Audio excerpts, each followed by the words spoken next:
Umaga po sa lahat. Buksan natin ang ating Bible dito sa libro ni Leviticus. Leviticus chapter 19, verse 1 ito. Chapter 19, 1 ito. Hello, yung walang Bible. Bible po ito. Leviticus chapter 19, 1 and 2. Basahin po natin sabay-sabay sa verse 1 and 2. Go! And the Lord spake unto Moses, saying, Speak unto all the congregation of the children of Israel, and say unto them, Ye shall be holy, for I, the Lord your God, am holy. O God Almighty, salamat Panginoon sa iyong mga salita na aming nabasa. Salamat po Panginoon sa special number. At ganoon din po sa lahat na maaga Panginoon sa Sunday. The line po of God, just as it's in all of us. Ganoon din po Diyos na ang iyong salita ay kumino sa alignan po namin. Na ikaw ang makita po Panginoon sa misahe. Lagi mo ako kasang ako naman. Ako ay na nung set ang isang mga biyaya. Upang mahiya din yung salita na magkaroon po sa ang bawat isa ng kagalakan, katibayan ng panampalataya o maging matibay sa panampalataya o grace. Patawarin mo kami Ama sa aming mga nagawang kasalanan. At nung nakarating pa lang ng Diyos, isipin sila. At ganoon din po sa aming panambahan ngayon. At ay gapusin ang kaaway pag pumilok. Salamat Ama sa lahat. In Jesus Christ I pray. Amen. Lahat po magsipo.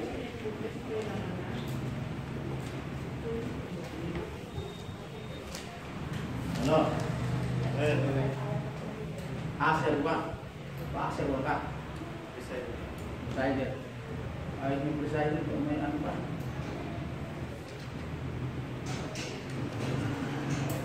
Sa Leviticus, ito po yung ating guide book.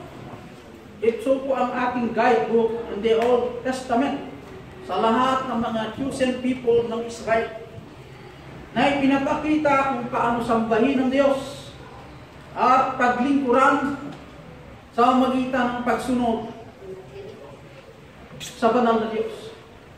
At ang fellowship, yung pong pakikitungo na makiusap sa Diyos sa magitan ng sacrifices at pagsunod sa gusto ng Diyos na ayon po sa lumang tipan, ipinapakita po ang kabanalan ng Diyos sa Israel na siya po ay banal.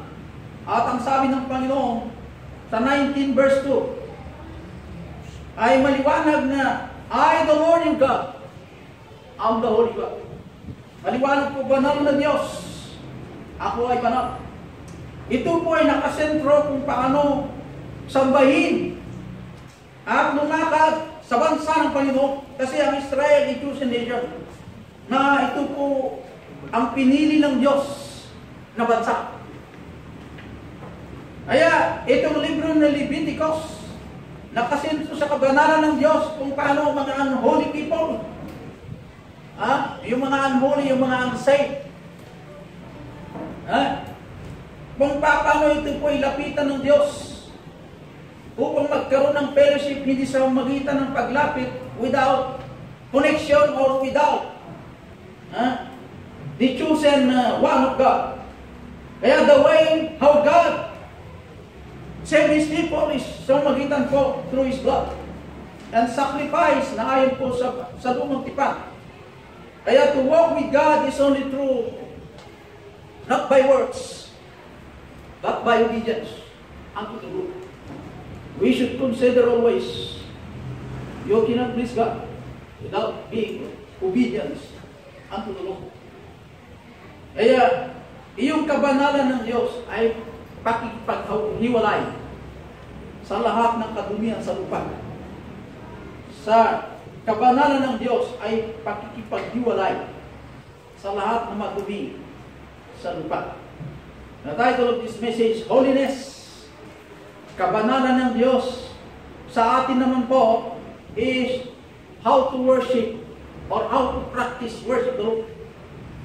Sa panig po ng tao, paano sa pamuhay na sambahin ng Diyos. Kasi ang Diyos po ay banal.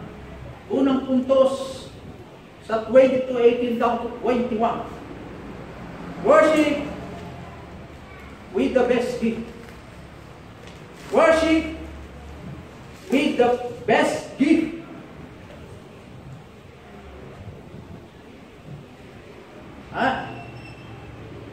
Worship with the best gift. God is holy. He is worthy of our best. He deserves our deepest devotion. Deserve ng Diyos na siya po ay sambahin at ibigay po natin ang pinaka-the best. Kung paano sambahin ng Diyos ay dapat abot hanggang puso ang ating paglilingkod. Ang paglilingkod, hindi sa magitan na may panahon o may oras, kundi ang paglilingkod at pagsamba sa Diyos ay dapat lang hindi sa magitan lamang po ng ating buhay na pansamantala, kundi ang pansamantalang buhay at hanggang pangalawang buhay. Iyon po ang pagsamba. Magkaiba po, iyon po tinutukoy na yung pangangaral na salita ng Panginoon sa Sunday School. Iba rin po yung worship service.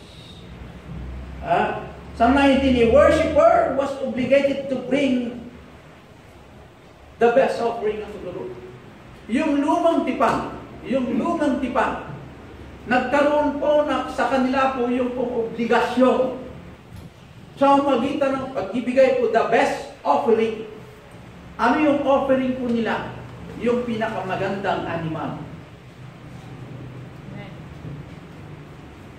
Walang dungis, wala rin po sakit, unspotted blood, wala lahat yan.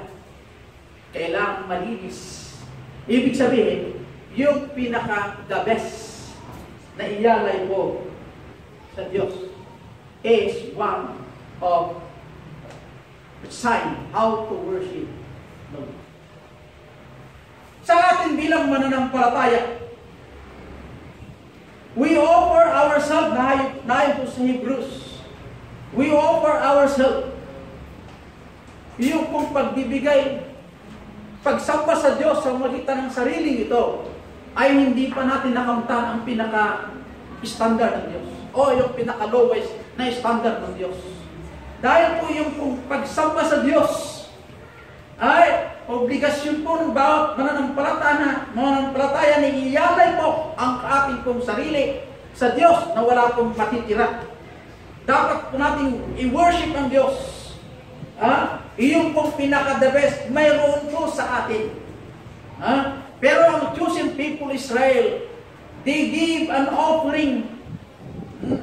They bring animal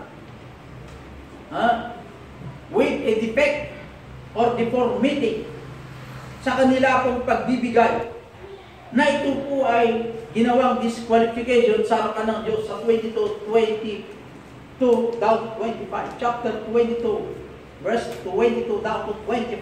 The disqualification given by God for those defect or deformity animal for the Lord. So, mananampalataya, kung tayo po ay maglingkod din sa Diyos with the best gift, we should have the attitude deepest in our heart to give the best for the Lord. Tingnan niyo mabuti. Iyon pong pagbibigay, pag-aalay sa Diyos, na ayon po sa 22, chapter 22, 22 down to 25. Makikita natin yung disqualification na tinanggap ng Diyos. Saan ni inawat ni Apo Diyos, dagiti offering, dagiti Israel. Tadigya handang kinayat, isutin nyo perda. Digya handa ka sa kulang, isutin tinda. Digya handa nga, pagan-ano na animal, isutin tinda iti Diyos. Kaya nga sa niya ron, numangtid kayo kanya, kung kayo'y magbibigay na ayon po sa standard po ng Diyos o pamantayan ng Diyos, dapat tayo magbigay na ayon po yung pinaka-the best. Ano yung mayroon sa atin? Amen? Tingnan niyo po yan. Ginawa ang mga young people. No, ang Diyos nagbigay.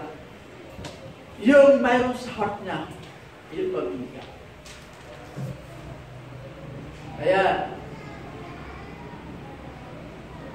yung awitin, ano yung awitin? God says, ikaw. Ibinigay niya ang kanyang only begotten Son. Ito po ay offering. He offered without faith. Amen? Tingnan mo nung atat yung may timabulan, binupilay. Kaya mo sigsibagin pa niya na. Sige. Ay, dyan tungtungan tayo kapatid. Kaya mo bang ibigay ang sarili mo sa pilay, bulag, pumunta ito naglilimos? Pinapansin ko yung pumunta ito naglilimos. Nanglilimos o hindi, mayroong soul. Mayroong kaluluwa. Sa timbangan ng kaluluwa, hindi yung ikaw ay malusog, ikaw mayaman, mas importante ng tao. Sa mata ng tao yun. Pero sa mata ng Diyos, pare-parehas ang ating kaluluwa. Nagkasala, kamatayan, ako'y naibigyan ko. Parehas natin yung bulan.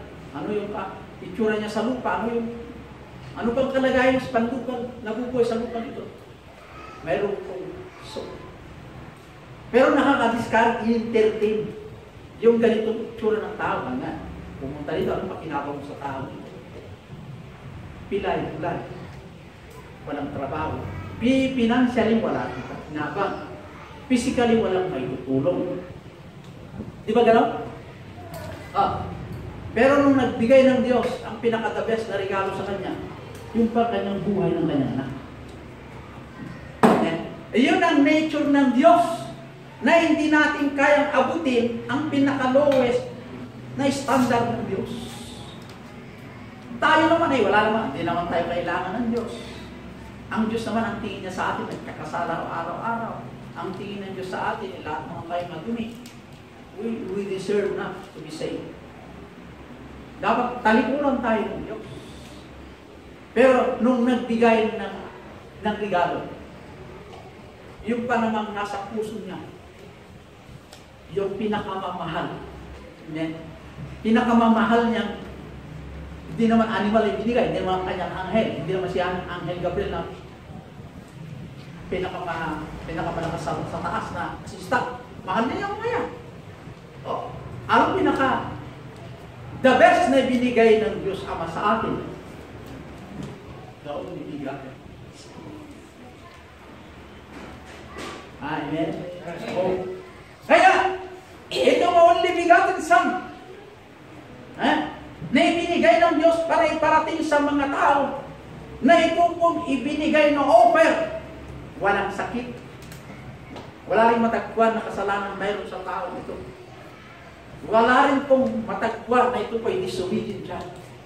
Wala rin matagpuan na itong taong ito na si Kristo ay mayroon pong hindi nasunod sa Diyos. Pinag-aralan natin last Sunday.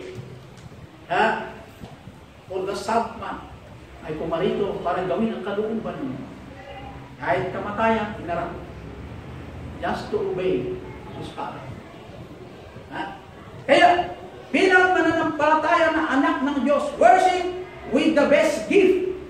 Yung pagsamba ay ibigay naman natin ang pinaka-the best na regalo sa Diyos.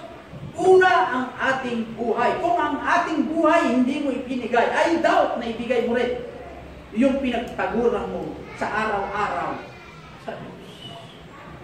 Kasi po ang pagbibigay hindi obligasyon sa tao, sa pastor. Kundi ang iyong pong pagbibigay is with your relationship. How far deep in your heart? Paano kalalim ang iyong pong puso na mayroon kang relasyon sa Diyos? Ang Diyos sa relasyon niya sa tao, kahit hindi tayo kung kailangan, God give the best. Na yun po ang dapat tularan. Ang mananampalataya na sabi ng Diyos, God is holy. I am holy, sabi ng Panginoon. We must worship Him in ways that honor and please the Lord. In ways, ang pamamaraan. Hindi sa ating pamamaraan, kundi pamamaraan ang may kapal. Na dapat natin pong bigyan ng halaga. Sa larangan, pagsamba. Marami pa rin hindi makaintindi ang kahalagaan ng worship at sa larangan ko ng pagbibigay. If you receive the blessing, that is. Amen? If you receive a blessing, that is a blessing. Amen? At tumanggap kayo. Pero ang pinaka-the best na blessing is to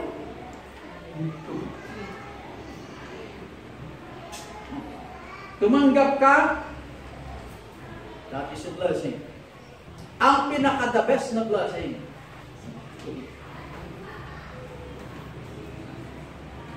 wala, hindi na naintindihan. Nung umawat ka, bindisyon. Ang pinaka-the best na bindisyon, lumapit ka. Ang pagbibigay, hindi rin nasusukat. Yung kung magkaano yung tinanggap mo, ikaw tumatanggap ng 10,000. Mas malaki ang tinanggap kung kaya bigay ka ng malaki. Hindi ganun. Hindi ganun. Tumatanggap ka ng maliit, magbigay ka ng maliit. Hindi doon ang sukatan. Ang sukatan, yung laman ng puso mo, gaano kaatidog, tinilasyon mo na dyan, mang pukikan ng bindisyon.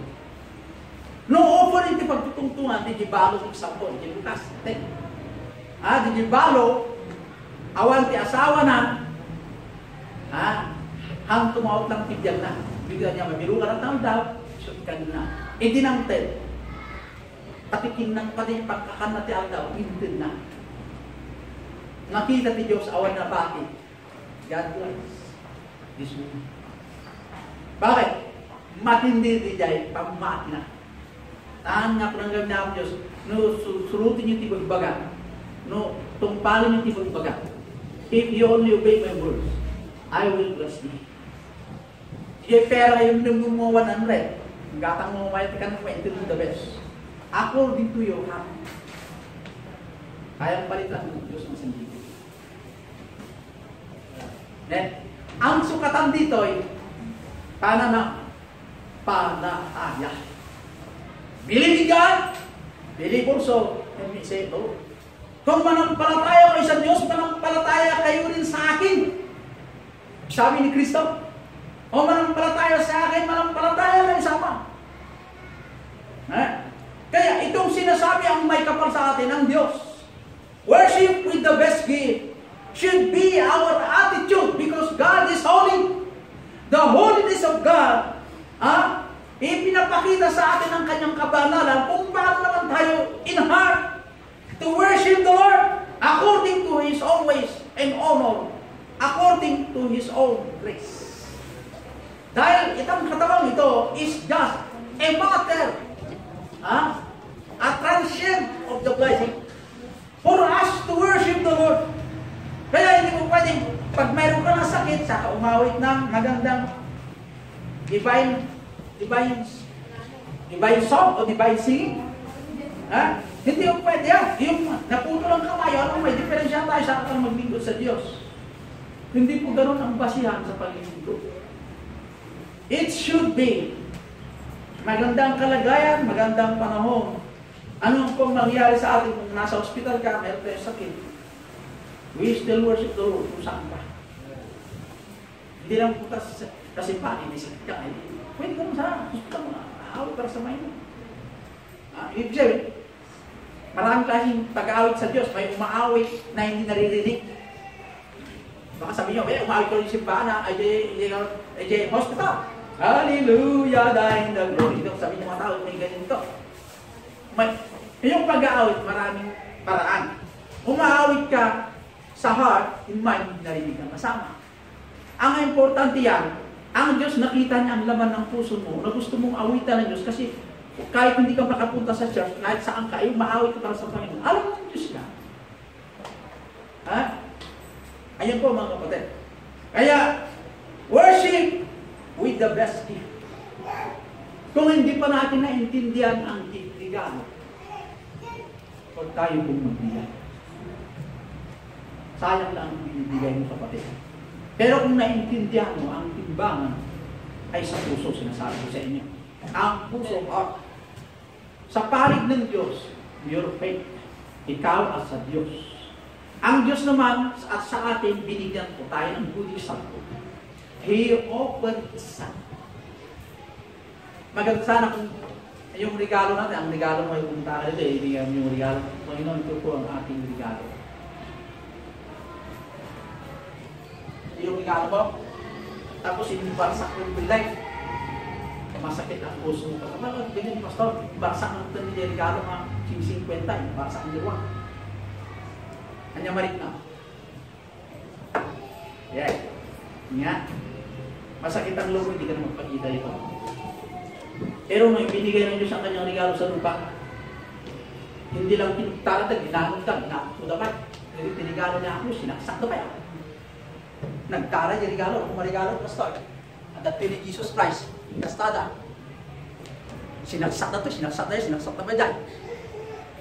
Pipilay. Kanya ko na ni Ama. My Redeemer! Oh, di ba? Amen? Dito ka Savior! Siya ang tagapagligtas ang sanlibutan. Ang manampalataya dito maliligtas. Sinaksak na.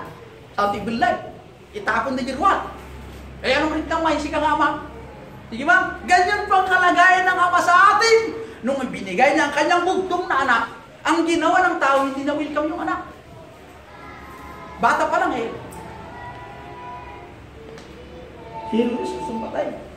Leviticus 23, 2 down to 4. Leviticus 23, 2 down to 4. Pangalawang puntos. Unang puntos, worship with the best gift.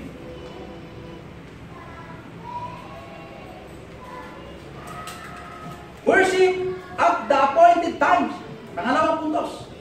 Worship at the appointed times.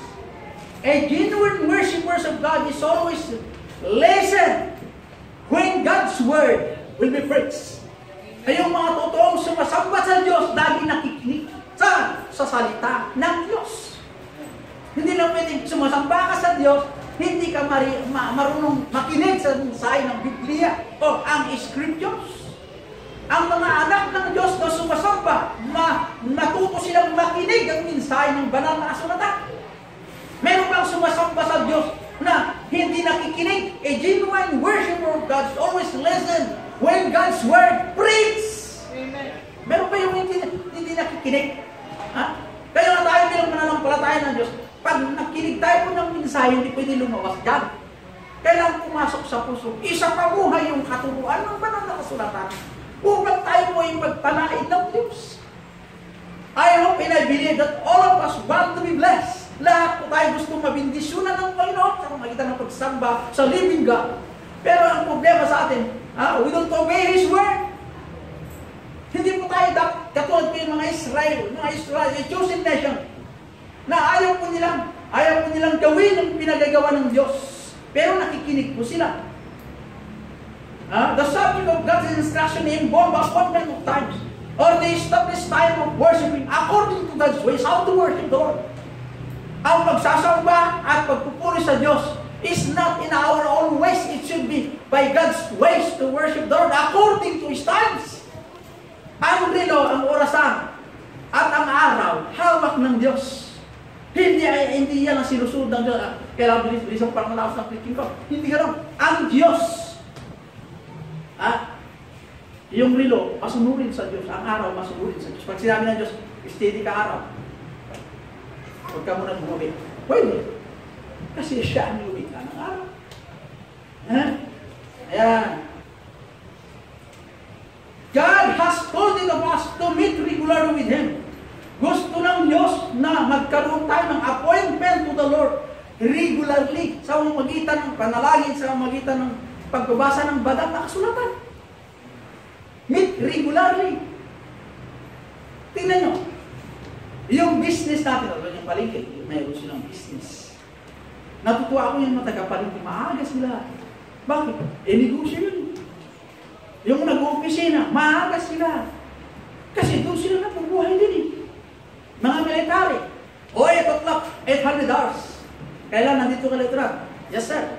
Wala pang alas 8, nandito na yung lieutenant. Bakit? Hanap buhay na yun. It is between you and the government. Kung hindi ka masunurin ng rules ng gobyerno, tatanggalin ka. Wawarningan ka. Pero sa atin, Pero sa atin, ang ating pakipag-meet sa Diyos, hindi lang kasi sweldo ang hinahanap natin sa Diyos. Ang hinahanap natin sa Diyos, kung paano ang Diyos ma-please sa buhay na ating hiniram. Kahit nag-ipon ka ng maraming pera sa lupa, kung ang Diyos hindi na-please sa buhay mo, darating yung araw, pagsisiyan mo habang buhay yan. Bakit? Sisingilin ka sa pangalawang pagkikita. Maganda sana kung walang pangalawang pagkikita, meron pa rin eh. Kaya yun po ang nakakatakot, mga kapatid, na dapat natin kung bigyan ng halaga yung pangalawang pagkikita. The desire of our worship, He wants us to spend time with Him and fellowship. Gusto ng Diyos to spend, ilagak naman natin ang oras na makipag-fellowship sa may kapal. Dahil ang buhay hiniram, ang buhay ay galing sa Kanya. Ang buhay limitado sa lupa. Ang lahat meron sa lupa, pag-aari niya.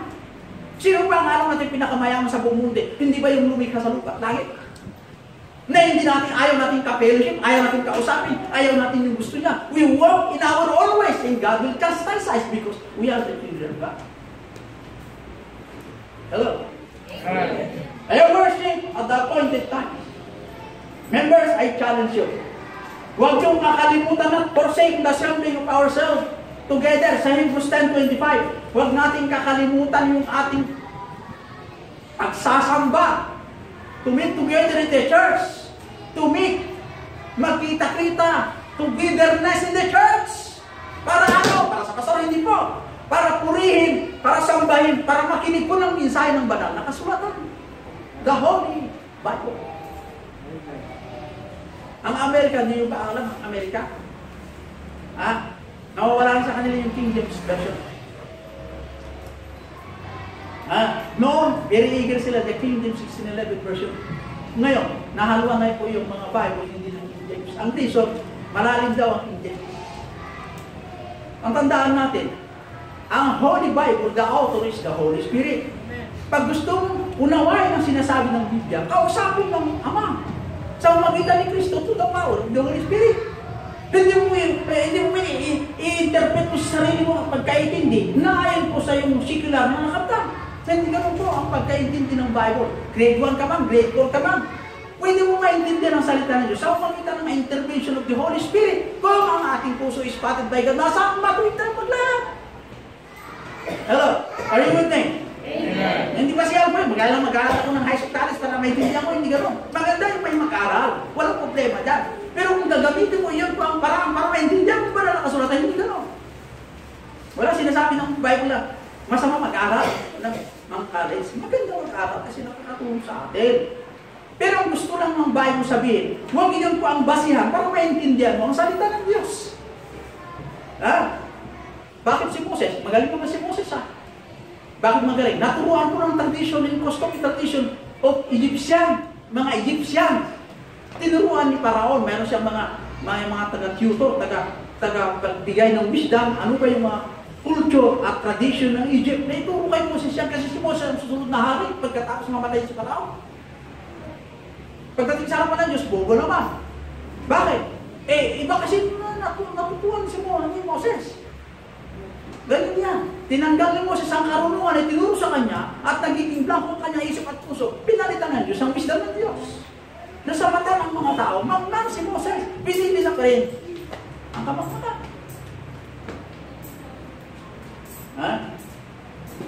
Ayan. Huwag natin kakalimutan. The assembling ourselves together na ayon sa Hebrews 10:25. Pero marami pa rin Kristiyano hindi makaintindi. Ewan ko lang. Alam niyo, ako bilang mangangaral.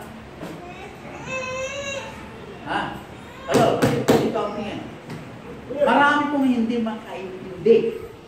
Ang pinaparating ko ang mga pastor. Kasi po sa amin lamang, hindi naman galing sa amin yung pinapangarap namin ng mula sa Diyos. Kaya nga, don't ever look yung pastor. Huwag kayong tumingin sa pastor. Kasi ako marami kong kakulangan. Marami akong mali. Marami kayong makikita sa akin. Kung ang basya ay yung ating pong paglakad sa paraan ng Diyos. Ang sabi ng Bible, looking unto Jesus. Ayun pong sabi, looking unto Jesus the finisher. Because we have a different race, meron tayo kanya-kanyang race sa takbuhin, na ito po yung gusto ng Diyos, na nakatingin po tayo kay Kristo na siya ang ating tagapagligtas sa Panginoon. Kasi meron tayo kanya-kanya. Ang pastor lamang po ay taga-pamahagi na salita ng Diyos,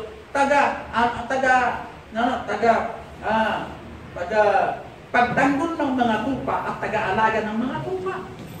Feed them by the word of God. Kaya, kung re-review ko lahat ng mga preaching pang dami, nasabi ko na lahat. Bakit meron pa rin hindi makaintindi, not forsaking the assembling? Huwag yung makalimutan yung first day of the week to come in attend and to hear the messages of God. Because, bakit? Hindi ko kasi yan ikaw ay busy. Hindi yun ang reason. Namatayan kami pasok. Hindi yan ang reason. Ang reason, mahina pa rin ang ating pananampalataya. Hindi natin lubusan maintindihan ang plano ng Diyos sa buhay. Because of lack of faith. Iyon po ang reason sa ating pamumuhay na bakit magiging carnality of living. Why? Because hindi natin hindi pakilala ang lubusan ng Diyos. Hello? Kami na sakit natin tungkol sa power to life. Kaya raman ng Diyos. Mayaman ng Diyos. Hindi tayo pagkatiwalaan yung kayamanan ng Diyos because of our attitude. Pangatlong puntos. 23, Leviticus, verse 27 down to 29. Chapter 23, 27 down to 29. Worship with a humble spirit. It is a time especially fixed by God to draw the people attention to His forgiveness. Genuine humility is essential to worship. Ang matutuong pagpakababa. Pero kasi itong taking pagpakababa nagiging humble lang yung sarap ng tao. Pero hindi totoong humble yan. Ang gusto ng Diyos, yung matutuo, yung totoong magpakababa sa Diyos. Humility. Coming to God is an attitude of complete dependence on Him. Yung pagpakababa, ang ibig sabihin, nagmula sa Diyos na ugali na ipinagkaloob ko sa atin na lagi tayong dumipende doon. Hello? Doon. Dahil tayo po ay laging dumipende. We cannot experience God's mercy if we are relying on our own merit or on our own work. We cannot. Maliwanag po. We cannot obtain mercy if we rely to our own merits. We should rely to God's mercy. As katulad dyan, sampol. Si Brother Alex, walang pinag-aralan pero mayaman. Ako naman, may pinag-aralan ako pero mahirap. Yan. Mayabang ako kasi may pinag-aralan ako. Mayabang siya dahil may pera. Yan, di ba? Ang sabi ng Biblia, parehas kami nagkasala. Dapat kaming dalawa magmahalan. Bakit? Yung meron ka na aral, dapat maging example ka sa may pera. Yung may pera naman, dahil marami kang pera, maging halimbawa ka rin sa mga wala. Parehas magpakababa kami. Kung parehas kami magpakababa, yun ang gusto ng Diyos. Sa magitan na ang pagpakababang dalawa, we can both obtain mercy. Maawa ang Diyos sa aming dalawa at yung ugali namin masama, ang Diyos ang papalit yung ugali namin at kami kayo magmahalan. Kung magmahalan kami, we worship the same God. Dahil ako yung mayroon nakabalikan sa akin na araw, dahil nakabalikan sa kanya ng pera, hindi kami magkasundo. Bakit? May pinag-aralan ako, wala. May pinag-aralan ako, wala kang pera. Hindi ba kasi? Hindi ako. Dahil sa mayroon kaming naibalikan, hindi kami magkasundo. Ibig na purihin ng Diyos, hindi na. Okay? Itakwil ko yung pinag-aralan ko, itakwil ko yung pera. Ibig sabihin itakwil, hindi niya gagamitin yung kanyang pera magyabang, kundi gamitin yung pera maging humble. Ako naman, may pinag-aralan ako, gamitin ko ang aking nag-aaral bilang humbleness, being humble sa harapan ng Diyos. Upang kaming dalawa, magmahalan kasi sabi ng Diyos, magmahalan kayo Habang ako ay wala. Sabi, habang wala pa hindi pa bumalik si Kristo. Amen? Amen. Huwag natin mamahalin ng yabang content kasi ang yabang wala rin tutulong sa atin. Pahaman na. Kung ang pera naman gawin, parang hindi rin makabigay sa atin ng genuine humility to worship the Lord. Kundi nagbibigay din sa atin yung tinutukoy na destroyment and our future, our rewards in heaven. Kaya dapat tayo magmahalang. Kaya yung mga experience natin, ikaw ay batido na nag-aral, ikaw ay kusina, ikaw po ay marami kang experience. Amen. Kasi gusto ng Diyos yung ganyan. Ayaw ka mo Diyos yung ikaw maging mayabang. Amen. Amen. Oh God Almighty, salamat Panginoon sa iyong mga salita. Paalaala mo sa amin na kami po'y dapat manatili. Na kami po'y, O Diyos, maging humble sa lahat ng panahon. Na kami po'y magbigay ang O Diyos ang pinaka-the best day regalo ko sa inyo. The best thing for us is to give, O Father, the best for us. According to thy grace. Dahil ikaw po lang Diyos, ibinigay mo ang pinaka-the best, yung pinakamamahal mo ka. O Diyos, ang ibinigay mo na may buhay. Wala pang sakit, wala pang O Diyos, nakita sa Kanya na kasalanan. He is perfect God, the perfect Son. Na yun pang binigay mo offering for the unsaved. As upang sa ganoon ay hindi po sila mapunta sa apoy ng impyerno, naghihintay sa bawat kaluluwang hindi nakakilala ng Kristo. O God Almighty, hamunin mo ang pananampalataya ng mga tilyo, Panginoon, na mainit sa larangan ng paglilingkod at laging mainit sa paghanap po ng mga unsaved loved ones, na ibahagi sa kanila ang simple way of salvation that Christ is the only Redeemer, the only way home to heaven. I pray, O great Father, salamat sa paalala mo sa amin. Patawarin mo kami, Ama, sa maraming kakulangan namin sa larangan ng lingkod. Tuwa ko ang magiging humble, maging tapat ko sa inyo sa lahat ng panahon, sa buhay namin hinila. Salamat sa mensahe. In Jesus Christ I pray. Amen. God bless.